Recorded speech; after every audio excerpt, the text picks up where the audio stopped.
ضايج وديني مستري قلتوني راجع من الجامعه ماكل صفرين بحيث الدمعه قوم مشلب بيها بطرف عيني، فدا قلب باليوتيوب وطلع لي هذا المقطع. صفنت على العنوان لقيت هاي الجمله وحرفيا ساعه احاول اقرا بيها وما لقفتها. مسختها وشمرتها مترجم جوجل وجربت عليها كل لغات العالم، الهولنديه، الفرنسيه، الالمانيه، حتى العبريه الله وكيلي، وبكل مره احط بها الجمله بمترجم جوجل المترجم حرفيا يعفط لي. خربوا عيشتك شدي تخريط انت. اخذت الجمله وركضت بها الناس مختصه باللغه الانجليزيه بس حتى افهم الجمله هاي شنو.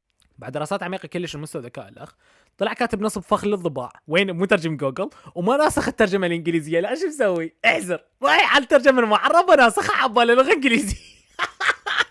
ليتها طلع قصده نصب فخ للضبع. خراب ان لك وعلي جو بايدن اذا يدري بيك مسوي هيك بلغتهم يحط بيكو بالعلمك انجليزي. طبيت لي المقطع ساعه هو يخرط ما ادري ايش يريد. المقدمه مالته حرفيا ساعه ونص. مرحبا شباب شلونكم شو اخباركم؟ اشتركوا بقناتي وبقناه اخوي وبقناه ابن عمي، حطوا لايك وشير وتعليق حلو، تابعوني على الانستا وعلى علي ابن خلص المقطع بعد وانتابني الفضول وما سولف لك. وصلت النص المقطع وسمع الصوت شل بدا يتاذى. جا حسون تقول شنو هاي حسون شنو الصوت اللي وياه ركضوا والكلب حرفيا دا يتاذى مبين من صوتي.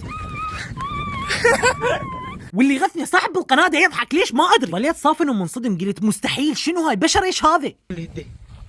هدا هذا حظك جابك اللي جا هش هش ما يقدر ينشعوفه ما يقدر ينشعوفه.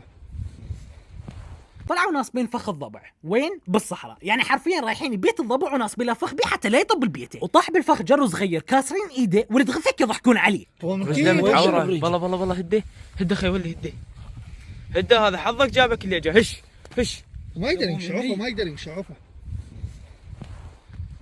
يلا روح ما يقدر عفوا روح يعني ثلاث شباب واحدهم مش قد حاطين عقلهم وبعقد كلب صغير طلعوه من الفخ ومتفضلين عليه. قالوا يلا ما تروح واذا كسرنا لك ايد قحاط شنو هي ايد لو اللي تعجبك يكفخ بيه بالشجره. قال له يلا ما تروح ولك انت مطي انت غير كاسر ايده. شلون عين صلفه كاسر ايده وقال له يلا ما تمشي. مغامر ابن العراق صانع محتوى ومحتواه هابط اكثر من اخلاقي، واصل للمرحله يصطاد حيوانات معرضه للانقراض ويتعشى به. والخالي السلام عليكم شلونكم شباب شو اخباركم؟ اليوم عشانه حيوان معرض للانقراض عازمين عليه ابو جلده. شلونك ابو جلده؟ هو والشله مالته يصيدون بالحيوانات المهاجره، يعني حيوانات جايين خطار يمنا. شلون يضيفهم؟ استكان شاي العمك الفلامينغو ونطلع وياه بالليل نفطر، اذا بخير يرجع عايش عود. يطلعون الفلامينغو يفطرون وياه يرجعوا صينيه مندي. ذول المتأمل تعرف اخوك صغير يوم المشكله شايلين الطير ويفطرون بيه فرحانين تقول شايلين كاس العالم. عيمن عمي صدق كذب. البيئه بالعراق محصوره بالزاويه الجاي والرايح يكفخ بيه. كل من هبه ودب لازم يكفخها بحيث ماخذين عليها خاوه اكثر من خاوه الاخ الكبير على الصغير بالبيت. من يشوفه يدخل لك شني غير لعبته يكتله يرزله ويقول لابوه ياخذ الباكيت هو يدخل من يمه. حال البيئه بالعراق الهاوي يشق بيها والصياد يصيد بالتيار الكهربائي واحنا ننتظر دور الحكومه.